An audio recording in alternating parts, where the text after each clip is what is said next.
di rumah. Ya, oke. Sebelum belajar, alangkah baiknya kita berdoa terlebih dahulu. Ya, oke. Habib silakan pimpin.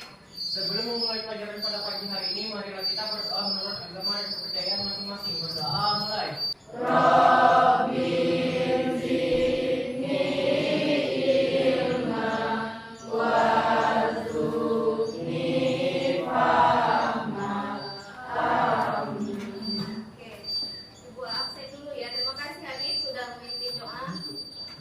Siapa yang gak masuk hari ini?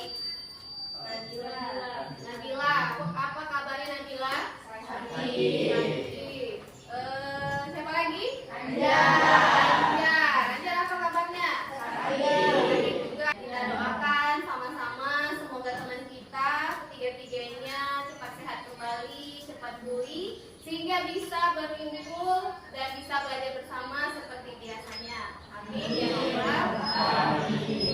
Oke, tapi sepertinya ini belum sempat. Tentang apa? Mengenai karya ilmiah. Apa saja yang dibahas kemarin? Pengertian. Apa lagi? Dan kebahasa. Sudah kita identifikasi dan bahkan kita sudah analisis. Sekarang ibu tanya, siapa yang kira-kira masih ingat apa pengertian karya ilmiah? Oke, Tasya. Oke, Tasya, silakan. Karya ilmiah adalah suatu tulisan atau karangan yang didapatkan sesuai dengan sifat keilmuannya dan didasari oleh hasil penelitian, pengamatan, peninjauan dalam bidang pengetahuan disusun menggunakan metode tertentu dengan sistematika penulisan yang bersantun bahasa dan isinya dapat dipertanggungjawabkan kebenarannya atau keilmiahannya. Oke, itu pengertian dari karya ilmiah. Bagus, Tasya ya. Berarti Tasya masih ingat, masih mendalami, masih paham apa itu pengertian karya ilmiah. Itu masalah karya ilmiah itu pengertiannya. Sekarang selain karya ilmiah yaitu siapa yang masih ingat sistematikanya?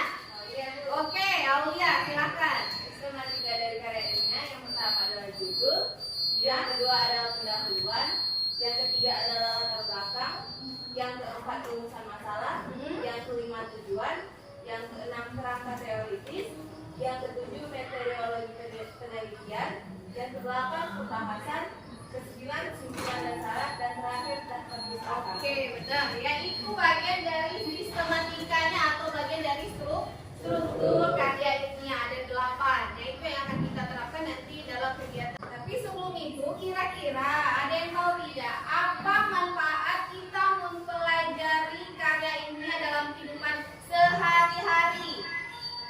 Oke, silakan Anida. Manfaat belajar karya ilmiah dalam kehidupan sehari-hari adalah dapat melatih keterampilan dasar untuk melakukan penelitian, Satu lagi. dapat memperluas cakrawala ilmu pengetahuan, dan sebagai bahan acuan untuk melakukan penelitian. Oke, benar ya.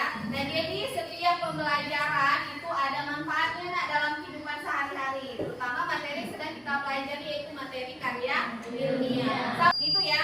Jadi itu manfaatnya dalam kegiatan dalam kehidupan kita sehari-hari. Paham ya? Oke. Nah, sebelum kita masuk ke pembelajaran, mari kalian untuk bisa mengonstruksi karya ilmiah dengan memperhatikan sistematika, isi dan unsur kebahasaan. Itu kompetensi dasarnya. Setelah memahami kompetensi dasar, kalian harus bisa menyelesaikan indikatornya atau indikator pencapaian kompetensi, yaitu menulis karya ilmiah dengan memperhatikan isi, sistematika dan kebahasaan karya ilmiah. Itu KD, kompetensi dasar dan indikator yang akan kita capai dalam kegiatan pembelajaran. Kemudian,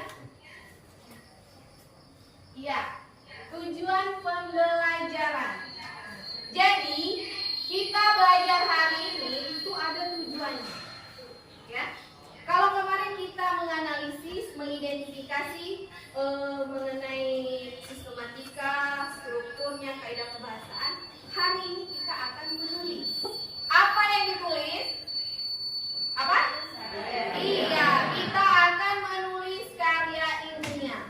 Nah, jadi setelah kita mempelajari ini, kalian, terutama kalian diharapkan mampu untuk menulis karya ilmiah. Serora. Istilah keilmuan, menggunakan istilah keilmuan. Penggunaan istilah keilmuan. Penulis dalam karya ilmiah harus mempergunakan istilah-istilah keilmuan. Iya. Sebagai bukti penguasaan penulis terhadap ilmu tertentu yang tidak dikuasai penulis pada bidang ilmu yang lain. Oke. Nah, jadi itu ya. Jadi dalam istilah yang pertama adalah menggunakan istilah keilmuan. Seorang penulis karya ilmiah itu harus bisa menuangkan bidang keilmuannya di dalam karya ilmiahnya tersebut. Gitu, ya. Kemudian yang kedua adalah menggunakan bahasa baku.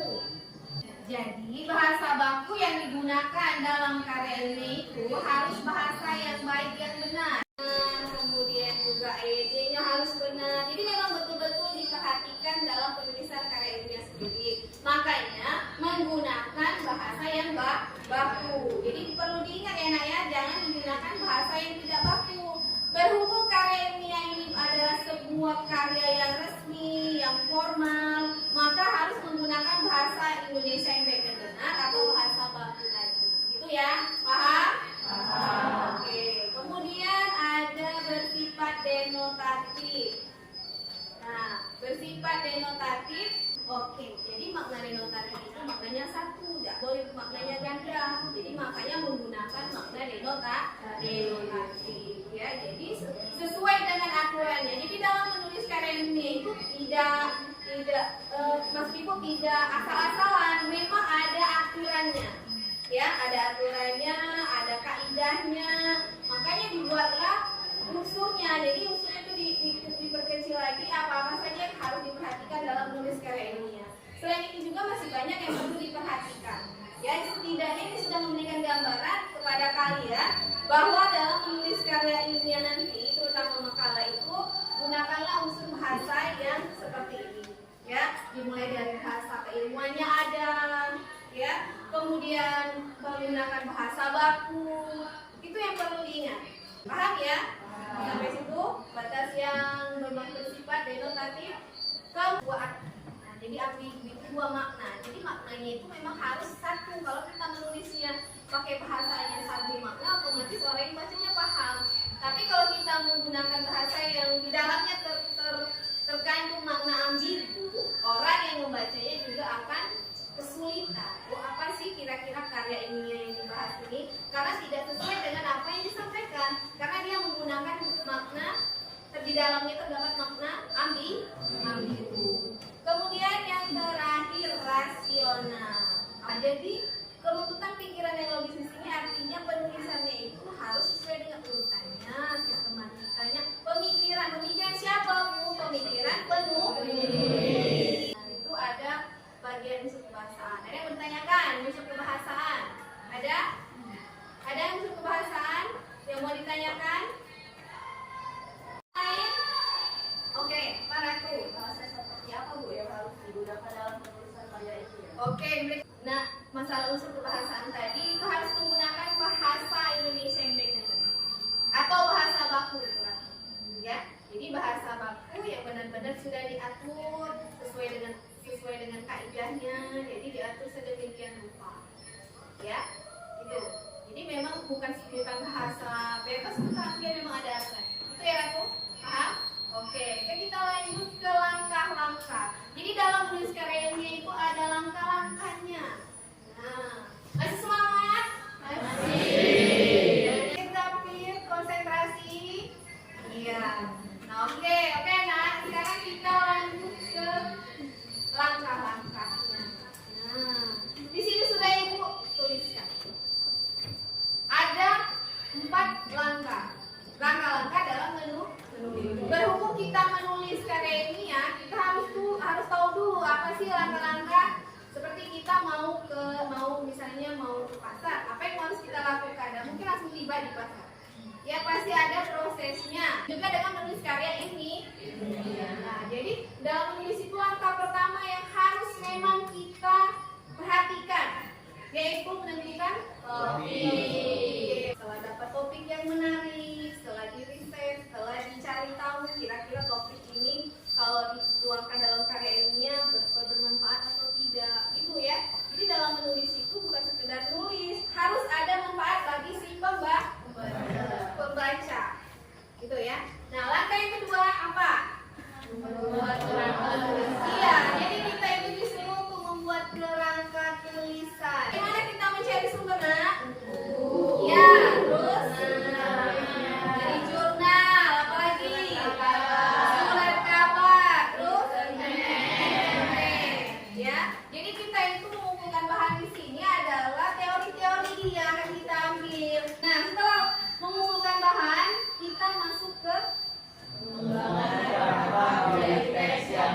Iya, itu adalah tugas kalian nanti. Nah, jadi kalian itu setelah ada topik, sudah dapat topiknya, kerangkanya sudah dibuat, kemudian bahan referensinya sudah cukup. Paham ya? Oke. Itu adalah salah satu contoh karya ilmiah yang berupa makalah. Apa judulnya? Ya,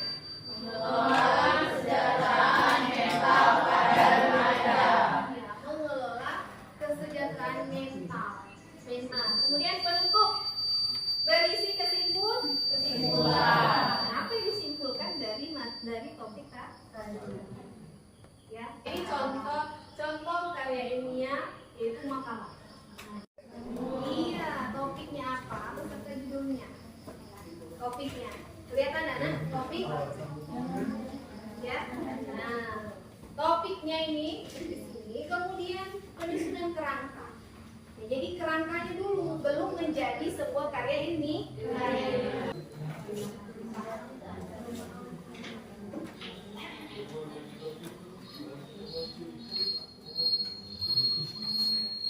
Jadi kelompok yang maju duluan kelompok Habib. Silakan kelompok Habib.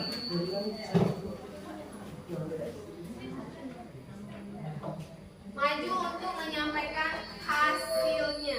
Hasil diskusi kelompoknya. Warahmatullahi wabarakatuh. Waalaikumsalam warahmatullahi wabarakatuh. Di bagian pendahuluan itu adalah latar belakang. Kebersihan lingkungan merupakan keadaan bebas dari kotoran, termasuk sampah, debu, dan bau. Masalah tentang kebersihan lingkungan yang tidak kondusif dikarenakan banyak masyarakat yang tidak akan kebersihan lingkungan. Kegiatan kerja bakti membersihkan lingkungan. Oke, itu pemaparan dari kelompok Hanifah. Ada yang mau ditanyakan? Ya, Zaskia. Baiklah, untuk kelompok Hanifah izinkan saya untuk bertanya. Jadi dari pemaparan kalian tadi saya tidak mendengar manfaatnya. Jadi apa sih manfaat dari kesehatan lingkungan? Apa sih manfaat dari kesehatan lingkungan?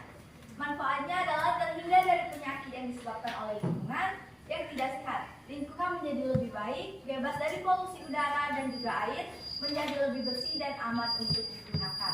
Oke, terima kasih untuk kelompok Hanifah. Silakan. Nah, ya, dari yang Ibu lihat tadi, yang sudah kalian buat, rata-rata topiknya sudah sangat-sangat menarik, ya. Dan topiknya itu erat hubungannya dengan kehidupan sekitar. Dari hasil yang kalian buat tadi, Ibu harapkan nanti di setiap kelompoknya tadi menulis karyanya yang sebetulnya harus benar-benar diperhatikan, semuanya harus diperhatikan, ya. Dibuat siapa-siapa yang mengerjakan, kemudian apa saja ide-ide yang dikeluarkan setiap dari kelompok, ya. Nah, kemudian juga